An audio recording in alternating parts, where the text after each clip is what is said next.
Et cette fois, Santiago sentit qu'elle le regardait, non pas inconsciemment, mais volontairement. L'atmosphère dans la salle de contrôle sembla s'alourdir après cet étrange appel. Il laissa le téléphone sur la table, l'esprit bourdonnant de questions sans réponse. Minuit 20. Qui nous observe? Qui est derrière tout ça? Et surtout, qui est vraiment cet enfant? Il jeta un coup d'œil à Lucia, la jeune infirmière qui se tenait à côté de lui, les doigts agrippés au bas de son uniforme. « Qu'en penses-tu » demanda-t-elle d'une voix plus douce que d'habitude. Santiago soupira. Minuit 45. Je ne sais pas, admit-il, mais personne ne veut vraiment qu'on le sache. Lucia déglutit difficilement. Tu crois que ça a un rapport avec la mère? Santiago se rassit, pensif. Bien sûr, une femme ne disparaît pas comme ça après une césarienne. Quelqu'un a dû l'aider, ou l'emmener. 1h10. Lucia frissonna. Et s'il revenait pour le bébé? Sa question les glaça tous les deux.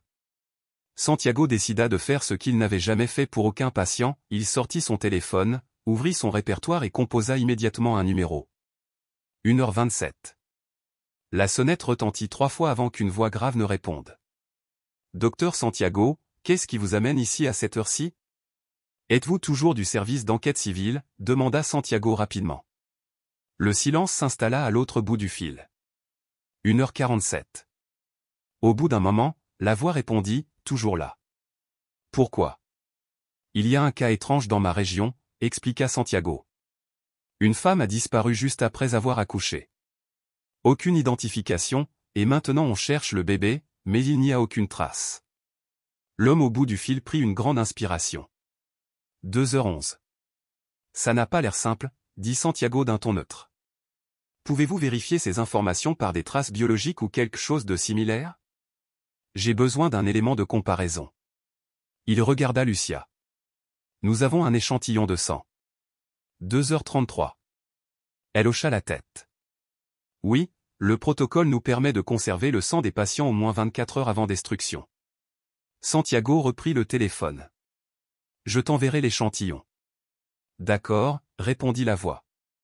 Voyons voir ce que je peux trouver. Mais depuis quand un médecin comme toi? 2h59. Je m'intéresse aux enquêtes criminelles, ricana l'autre personne. J'ai un nouveau-né que quelqu'un suit sans raison, coupa Santiago. Il y eut un silence, puis, je te tiendrai au courant plus tard. 3h15. À la fin de l'appel, Lucia laissa échapper un soupir tremblant. Elle trouvera bien quelque chose, hein?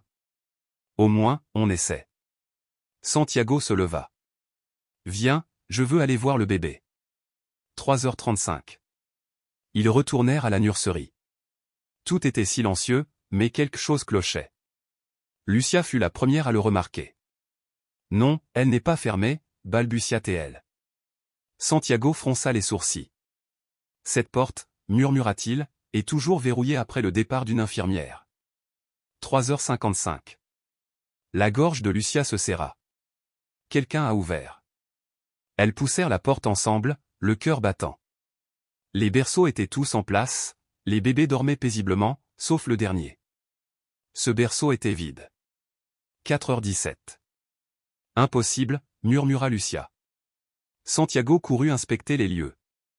Aucun signe d'effraction, aucun bruit, aucun témoin et pourtant le bébé avait disparu.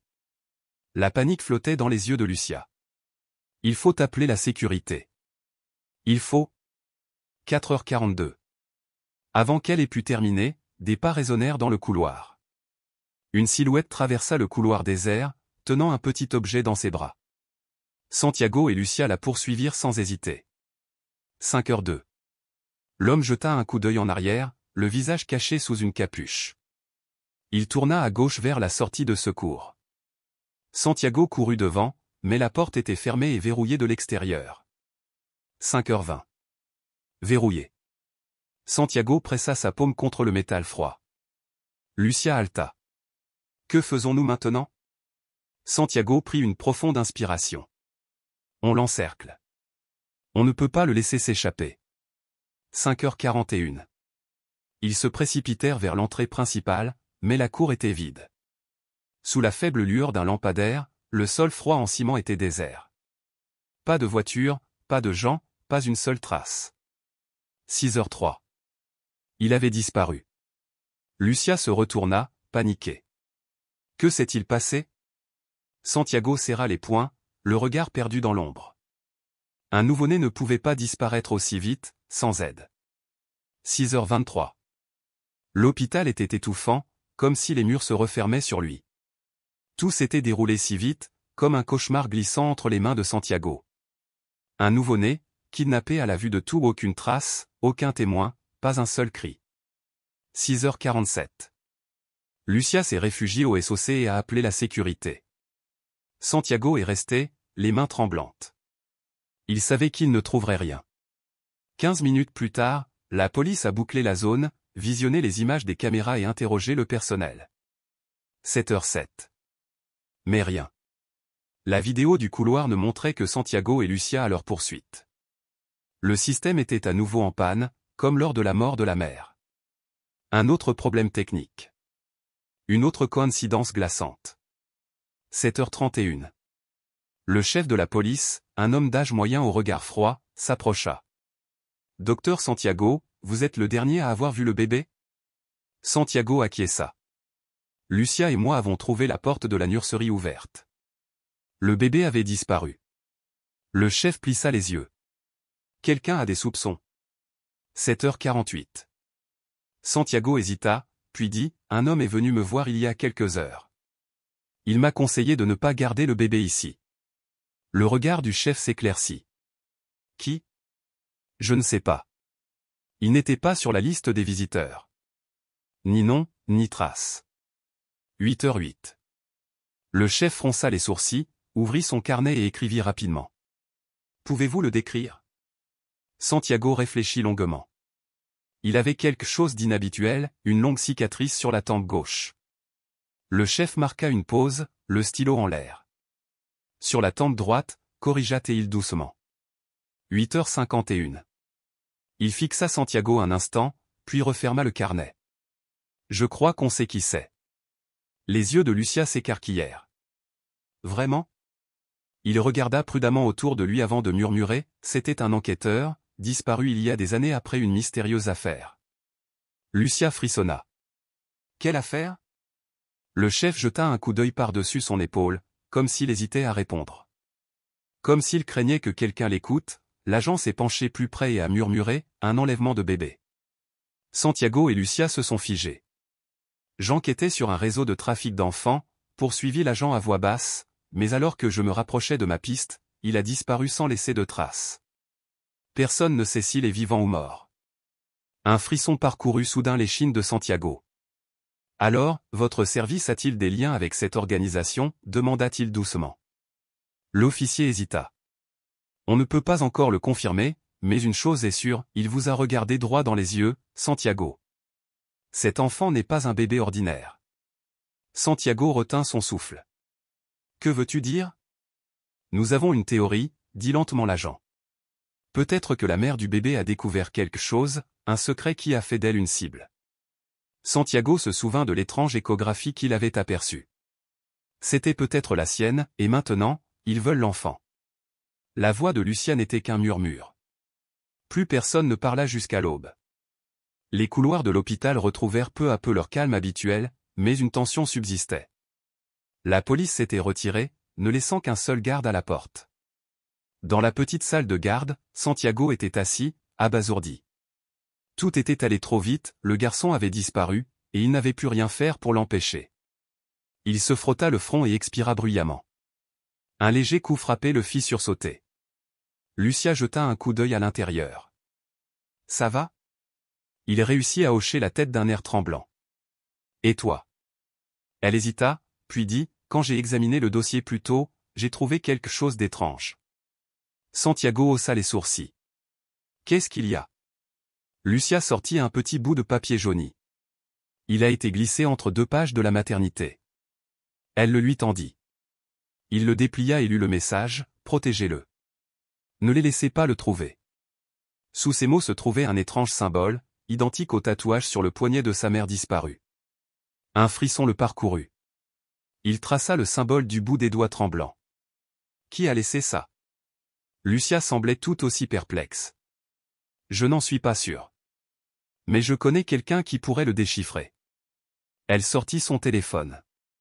Un ami du département de sémiotique de l'université, je lui envoie une photo. Quelques instants plus tard, son téléphone vibra. Il dit que le symbole appartient à une organisation secrète, annonça Lucia à voix basse. C'est rare, mais il a été utilisé dans des documents de protection des témoins. Le cœur de Santiago battait fort. Protection des témoins. Alors la mère était un témoin protégé? Si c'est le cas, ajouta Lucia, il la traque. La peur lui serrait la poitrine. Alors, l'enfant est en grand danger.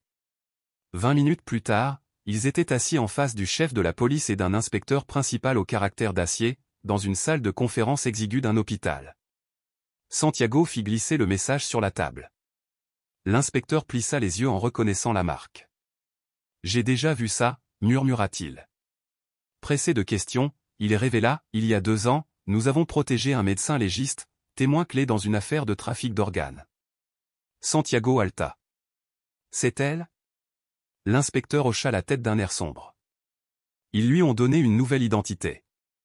Il semble qu'il l'ait retrouvée, elle est le bébé. Santiago serra les poings. Il faut les retrouver, avant qu'il ne soit trop tard. L'inspecteur échangea un regard avec le chef.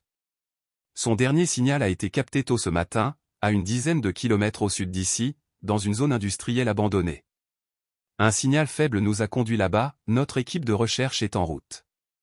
Un silence pesant s'abattit. Dehors, le monde continuait son cours, inconscient de la course qui se déroulait, contre le temps, contre un syndicat impitoyable, pour sauver la mère et l'enfant. Mais si l'autre organisation l'a emmenée, on ne sait pas si elle est encore là. Santiago ressentait le poids de chaque seconde, s'ils avaient retrouvé la mère du bébé, c'était prévu depuis longtemps. Il regarda l'inspecteur. « Je veux venir avec vous. » L'inspecteur secoua la tête. « Vous êtes médecin, pas policier. Mais vous êtes le dernier à avoir vu le bébé, et vous êtes le seul à pouvoir identifier sa mère. » Après un rapide coup d'œil au chef de la police, il céda. « D'accord. Mais restez avec nous. Pas d'héroïsme solitaire. » Santiago hocha la tête, et Lucia hésita à ses côtés. Elle ne dit rien, mais son regard inquiet en dit long. Aucun d'eux ne tenait plus en place. 3 voitures débouchèrent sur la route déserte en direction de l'ancienne zone industrielle. Sous la faible lueur jaune des lampadaires dispersés, l'usine abandonnée se dressait. Santiago descendit de voiture dans l'air glacial tandis que les officiers coupaient leurs moteurs et se déployaient. Des vitres brisées béaient comme des yeux vides, les murs ébréchés murmuraient un long abandon. Une nouvelle série de traces de pneus attira l'attention de l'inspecteur. Quelqu'un est venu récemment, souffla Santiago en se penchant dans le faisceau de la lampe torche. Là, à moitié enfoui dans la boue, gisait un morceau de blouse d'hôpital taché de sang séché. C'est la sienne, dit-il d'une voix tendue. L'inspecteur désigna une porte métallique, grande ouverte. Ils s'y engouffrèrent, leurs bottes crissant sur les débris éparpillés. Des rangées de caisses en bois disparurent dans l'ombre, le silence n'étant troublé que par le souffle du vent qui s'engouffrait dans les fentes. Puis, faiblement, un gémissement s'éleva du coin le plus éloigné. Santiago s'élança malgré les cris d'avertissement. Là, affalée sur le sol poussiéreux, les poignets liés, gisait la femme. Sa respiration était saccadée, ses yeux clos. À genoux, Santiago prit son pouls tandis qu'un policier coupait les cordes. Lucia s'agenouilla également, lui offrant une bouteille d'eau. Lentement, Santiago l'aida à boire une gorgée. Au début, ses paupières frémirent, puis elle écarquilla les yeux dans la pénombre. « Tu m'entends » demanda-t-il doucement. Elle cligna des yeux, puis demanda d'une voix rauque, « Où est le bébé ?» Son cœur se serra. « On regarde. »« Sais-tu qui t'a amené ici » insista-t-il. Elle secoua la tête en tremblant. « Ils veulent le bébé. » Une toux rauque la secoua. Santiago lui agrippa les épaules. « Tu es en sécurité maintenant. On va te sortir de là. » Elle le fixa, la terreur luisant dans les yeux. « Non, ce n'est pas sûr. Ils reviendront. » À cet instant, un grondement dehors les glaça tous. Une camionnette noire s'arrêta brusquement, moteur au ralenti. 2 hommes en sortirent, le regard froid comme l'acier. « On voit que vous l'avez trouvé en premier » dit l'un d'eux d'une voix neutre. L'air de l'entrepôt se glaça. L'homme, plus grand et balafré, se pencha en avant. Accrochez-vous à ce qui est à nous, prévint-il. La voix de Santiago tranchait la tension, vous voulez le bébé? L'homme hocha la tête, comme si la question était réglée. Partez maintenant, et vous ne le regretterez pas, l'inspecteur rit amèrement. Un nouveau-né, c'est ça qui vous motive. Le jeune voyou leva la main, l'impatience palpable. Donnez-la nous. Il s'élança, mais l'inspecteur intervint, le bloquant. Vous repartirez d'ici exposé, grogna-t-il. La tension monta comme un ressort. Santiago s'accroupit près de la femme. Vous savez qui ils sont, murmura-t-il. Ils font partie de l'organisation, mais pas les seuls, halta-t-elle en lui agrippant la manche. L'enfant n'est pas à toi. C'est la clé. Avant qu'il puisse lui demander ce qu'elle voulait dire, la colère de l'homme balafré se déchaîna et il s'avança vers eux. Un second rugissement de moteur le coupa. Une autre voiture fit irruption, la poussière tourbillonnant. Le conducteur, marqué d'une fine cicatrice à la tempe, émergea, scrutant le groupe du regard. Vous n'avez pas le droit de toucher à cet enfant, déclara-t-il, chaque mot pesant comme la pierre. Les deux intrus tressaillirent, puis se turent tandis que le nouveau venu avançait. Allez, dit-il, et le jeune homme ricana. Nous avons une mission. Mais l'homme balafré l'arrêta d'un regard. Les choses ont changé, murmura-t-il. Sans un mot de plus, ils s'enfoncèrent dans la nuit, le rugissement du moteur se transformant en écho. L'entrepôt retint son souffle, puis Santiago retrouva sa voix. Qui êtes-vous? Le protecteur se retourna, des ombres vacillant sur son visage. Je suis le protecteur. Il inclina le menton vers la femme affalée faiblement contre Lucia. À cet instant, Santiago sentit son cœur battre la chamade. Et le bébé, pensa-t-il, alarmé. L'homme hésita, puis parla d'une voix basse et posée, c'est le seul, l'unique témoin vivant d'un secret qu'ils veulent à tout prix effacer à jamais. Un courant d'air froid traversa l'entrepôt, les séquelles de leur confrontation persistant dans les ombres tremblantes. Le camion qui les avait amenés ici avait disparu dans la nuit depuis longtemps, mais son écho subsistait dans chaque poutre tremblante et chaque goutte d'eau lointaine. Santiago fixait l'homme balafré où une cicatrice sur le front en forme de sang, en dents de scie, l'esprit bourdonnant de questions. Que voulez-vous dire? Demanda-t-il. L'homme laissa échapper un long soupir et baissa les yeux. Il est peut-être temps que tu apprennes la vérité. Il s'assit près de la femme frêle. Son regard s'adoucit tandis qu'il tendait la main et écartait une mèche de cheveux de son visage. Elle s'appelle Clear, dit-il doucement. À ce nom, ce fut comme si un rayon de lumière avait percé le brouillard de mystère qui hantait Santiago. Il déglutit difficilement. Tu es vivante. L'homme hocha la tête. Ce ne sera pas facile de se débarrasser de moi. Lucia se pencha et murmura, vous vous connaissez? Santiago ouvrit la bouche pour répondre, mais avant qu'il ne puisse le faire, l'homme poursuivit. Clear était médecin légiste sur une affaire sur laquelle j'ai travaillé. Une affaire qui n'aurait jamais dû se produire. Il sortit une vieille photo noire et blanc de sa poche et la posa sur le sol froid en ciment. Santiago s'agenouilla à côté et observa, un laboratoire faiblement éclairé, avec en son centre un immense incubateur en verre. À l'intérieur, un minuscule fœtus en développement flottait étrangement dans son fluide. « Qu'est-ce que c'est » murmura Lucia. La voix de l'homme se réduisit à un murmure. Une expérience. Clear essaya de relever la tête, des larmes perlèrent dans ses yeux hantés. Il voulait créer des enfants dotés de capacités spéciales. Un frisson parcourut l'échine de Santiago. « Les enfants » répéta-t-il. L'homme hocha fermement la tête. Un projet secret, financé par les personnes les plus puissantes que l'on puisse imaginer. Il crée une nouvelle génération des enfants qui se souviennent de tout depuis leur naissance, qui ont des réflexes insoupçonnés, qui perçoivent le monde d'une manière que nous ne pouvons même pas imaginer. Il jeta un coup d'œil au bébé blotti dans les bras de Lucia. Et ton enfant est l'un d'eux. Clear frissonna, mais parvint à parler d'une voix aussi fragile que la glace. Il était le seul à avoir survécu. Les autres, leurs corps n'ont pas résisté au stress génétique. Lucia haleta. L'homme balafré serra les mâchoires, les jointures blanches. Ce bébé dont tu t'es occupé à l'hôpital, c'est lui. Pendant un long moment, Santiago et Lucia restèrent silencieux, stupéfaits, tandis que les dernières pièces du puzzle s'assemblaient. Clear se pencha en arrière et murmura, j'ai aidé à le faire sortir clandestinement du labo. Mais il savait que je le ferais, Alors ils m'ont traqué pendant 2 ans, jusqu'à ce que je n'ai plus nulle part où aller. Les larmes montèrent aux yeux de l'homme. Je ne veux pas qu'il devienne une arme. Je veux qu'il grandisse comme n'importe quel enfant normal. L'homme balafré prit une expression résolue. C'est pour ça que je suis revenu. Je t'emmènerai, toi et ta famille, en lieu sûr. Santiago hésita, jetant un coup d'œil aux ombres. Ils ne cesseront pas de nous chercher. Ils sont déjà allés si loin. Ils ne nous trouveront pas, jura l'homme en plissant les yeux. La voix de Lucia tremblait lorsqu'elle demanda, que s'est-il vraiment passé à l'hôpital? Les gens qui ont essayé de prendre le bébé. Il y a beaucoup d'acteurs dans ce jeu, soupira Théil. Certains veulent son retour dans l'organisation. D'autres veulent effacer toute trace de lui. Et quelques-uns, une poignée de privilégiés veulent le protéger. Santiago fronça les sourcils.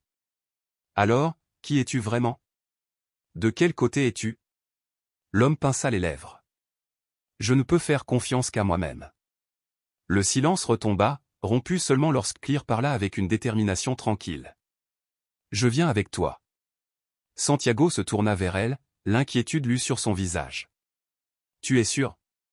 Si tu pars maintenant, on risque de ne plus jamais te revoir. Clear ferma les yeux et laissa couler une larme. Tant que mon fils est en sécurité, je n'ai besoin de rien d'autre. Il tendit la main à Clear et l'aida à se relever. À ce moment-là, Lucia demanda, et le bébé? Où est-il? L'homme fit un geste vers l'ombre au-delà du quai de chargement. Je l'ai emmené en lieu sûr avant de revenir. Clear laissa échapper un soupir de soulagement. Santiago comprit que, pour l'instant, fuir était plus urgent que de comprendre chaque détail. Ils reculèrent, laissant la place à Clear et à l'homme balafré. Alors qu'ils s'enfonçaient dans la nuit, Clear marqua une pause et regarda Santiago droit dans les yeux. Merci, murmura-t-elle. Santiago hocha la tête, le cœur lourd mais plein d'espoir. Au loin, le moteur du camion rugit et démarra, emportant vers la sécurité 2 survivants d'un cauchemar. Lucia se rapprocha et demanda doucement, « Tu penses qu'ils iront bien ?» Santiago regarda les feux arrière s'éteindre, puis répondit à voix basse, « Il le faut. Ce n'est pas juste une échappatoire, c'est une chance pour un enfant de vivre une vie normale. Ce n'est pas une expérience. C'est juste un enfant. » Merci d'avoir écouté l'histoire d'aujourd'hui. Chaque histoire est riche d'enseignements, et j'espère que celle-ci vous donnera matière à réflexion. Si vous avez apprécié ce contenu, n'hésitez pas à cliquer sur « J'aime », à partager vos impressions dans les commentaires et à vous abonner pour ne rien manquer des prochaines histoires. Votre soutien est notre plus grande motivation. Merci et à bientôt.